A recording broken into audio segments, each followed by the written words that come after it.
Hey there, and welcome to my review of 1 year of ownership of the GMC Sierra with the Duramax.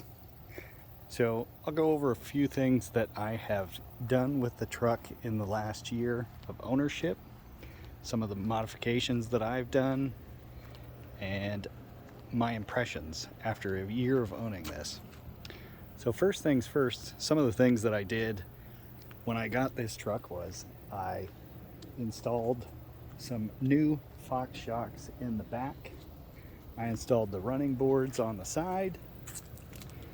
I added a leveling kit on the front that raises the front about 1.5 inches or so. Some of the things that I did on the inside was the addition of the kicker sub, which comes with this spot where you can have a built-in underseat storage. There's also a separate amp that goes behind the seat here that powers the rest of the original speakers. And that's pretty much all I've done as far as other options, besides tinting the windows and adding a dash cam. One other thing that I did put in, which I will give a word of advice, is I added this toolbox in the bed of the truck. It's really pretty nice to have.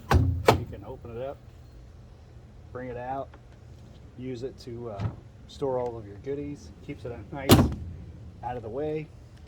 The only problem is with it on this side, it's right in the way of your tailgate or your bed, power in the bed feature that you get.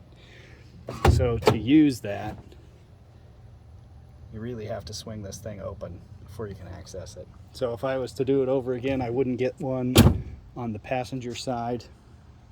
I would do it on the driver's side. So in my year of ownership, I've put 385 hours on the engine. I've driven about 13,500 miles, maybe a little more, a little less. What I'll do is I'll review some of my top 5 features of the vehicle. You can see that I have driven 13,500 miles. I get pretty decent fuel mileage on it.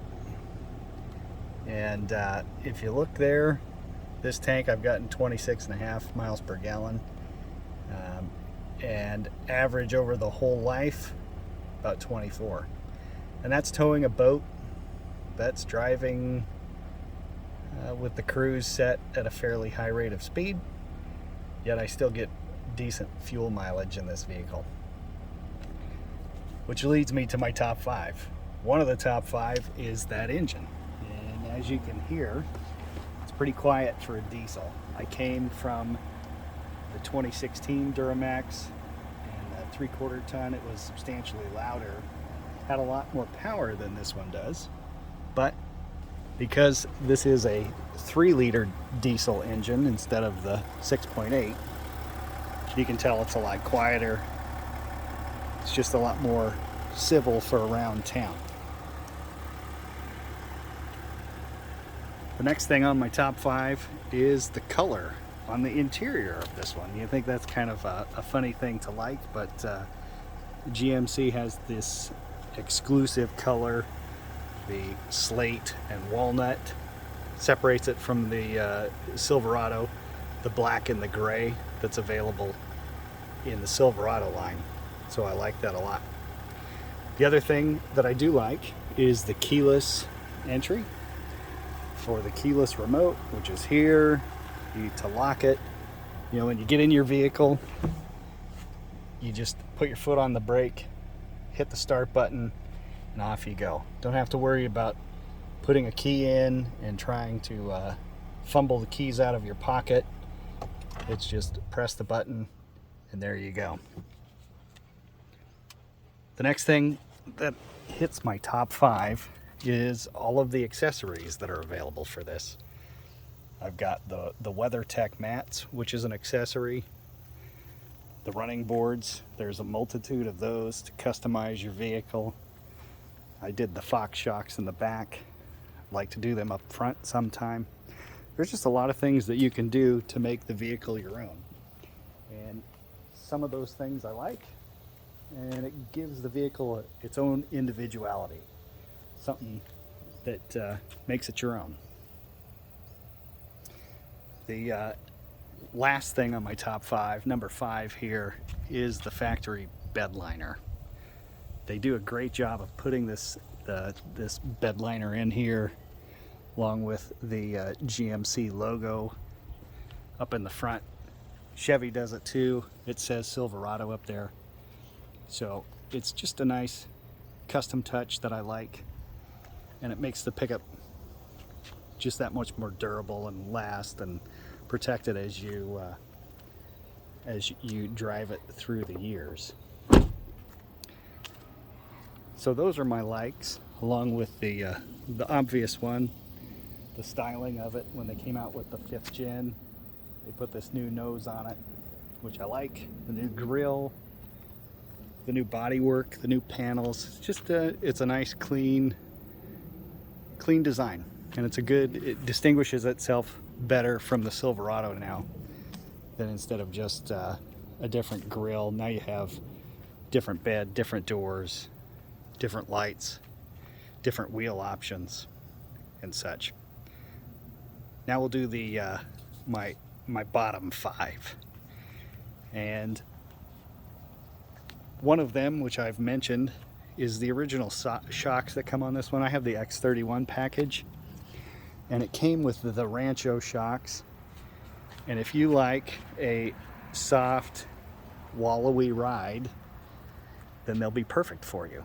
But if you like to have a more controlled ride, then you're going to want to change things up, and quickly. Probably the best way to describe it is it felt like a old sedan from the 80s, big old Cadillac or something, as it floated down the road. You'd hit bumps, and it was just really tough to keep control of the truck. It felt like it was bouncing everywhere. So that's my first one. The other thing is, when I got this, originally the alignment on the doors, there were big gaps, and the doors stood out proud from the body in this area and in this area. So I had to get it aligned. I would just have preferred they did a better job when they were inspecting this before they center out the door. The other thing on my bottom 5 happens to be somewhere in this area. Somewhere in here, I've got a rattle that I can't figure out. I don't know where it's at, but I know it's somewhere in here. I have a feeling it's behind the door panel. I think something came loose or wasn't tightened down from the factory, but having a hard time tracking that one down. The next one is a dated interior. Everybody has said that. If you look at this truck, it looks just like the previous generation. I came from a 2016 5-year-old truck, 4-year-old truck at the time, and the interior looked identical. Some may say that's good because you're familiar with it, but you're paying this much money for a vehicle. You want it to have the latest and greatest and look new, not look like it's one of the older trucks. And then my final complaint about this truck is it wasn't cheap. It had a sticker price well over $50,000, and it was missing simple options. Some of those things I've done and fixed, which were the fog lights. It didn't come with fog lights. $50,000 truck should have fog lights. So I had to go and install those. That seemed to be down here. One of the things that, if you're paying that much for a truck, it should come with it. This thing had $12,000 in options, so it should have at least come with some of those things. And along those lines, the other thing I don't like is paying that much for a truck and it has the bench seat. That's not something that I like or use.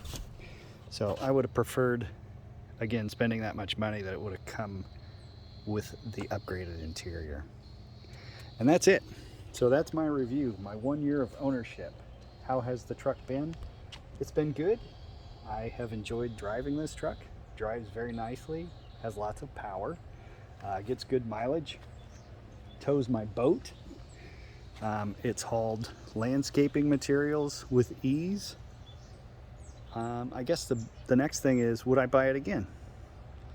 And yes, I would. This vehicle has been very good for me, pretty reliable. I guess one of the things when I did buy this, not only did it have the door issue, when I got it home, it had all of 300 miles on it, and the front main seal had gone out on the engine, so it was leaking oil. And because it was the year of the pandemic, it was tough to get parts for it. So it took several weeks to get that in, and a lot of complaining to GM and the headquarters, GMC, about spending this much money on a truck, and there were no parts for it.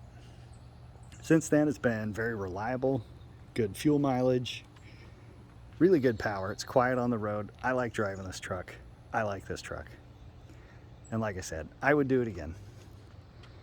There you have it, my 1 year review of the GMC Sierra with the Duramax. Thanks for watching.